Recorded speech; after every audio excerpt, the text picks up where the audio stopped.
आज आपल्याला मी खूप सोप्या भाषेत सांगणार आहे की आपण स्वतःची कुंडली बघून कसे काय उपाय किंवा एक्झॅक्टली काय केल्यामुळे तुमचा इंटरव्ह्यू यशस्वी होईल आणि तुम्हाला मनाला जी पाहिजे तशी नोकरी मिळेल।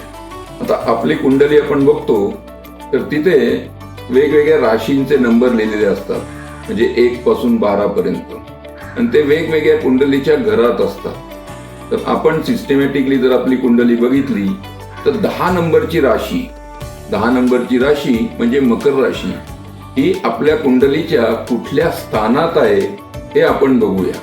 समजा ती 10 नंबरची राशी तुमच्या 3ऱ्या स्थानात येली असेल तर तुम्ही ट्रान्सपोर्टेशन मध्ये किंवा डॉक्युमेंटेशन किंवा तुमच्या हॉबी रिलेटेड असे काय याच्यात जर इंटरव्ह्यू दिला तर तुम्हाला त्यात नक्कीच यश मिळेल।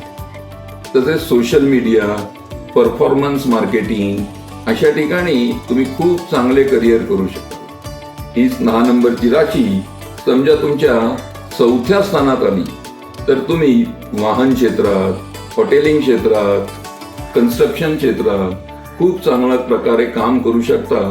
तिथे तुम्ही अप्लाय केलं तर तुम्हाला झटकन नोकरी मिळू शकते।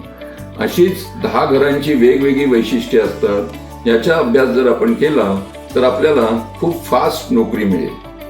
परत तुम्ही इंटरव्ह्यू देताना जेव्हा विचार करता, एखाद्या कंपनीची माहिती घेता आणि इंटरव्ह्यू देता, तर तुम्ही तुमच्या घराच्या दक्षिणेकडे बसा किंवा पश्चिमेकडे बसा। पूर्व बाजूला बघून ऑनलाईन इंटरव्ह्यू असेल तर द्या किंवा उत्तर बाजूला बसून घ्या, किंवा फॉर्म वगैरे सबमिशन करायचं असेल तर त्या दिशेने करा।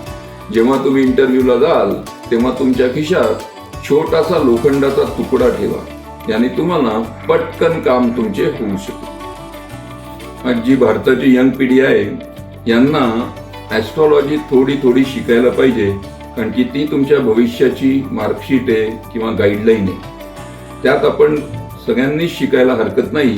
तर तुम्हाला तुमच्या प्रश्नांची कुठलीही उत्तरे पाहिजे असल्यास आम्ही तुम्हाला जरूर गाईड करू आणि तुमची स्वप्न पूर्ण करू।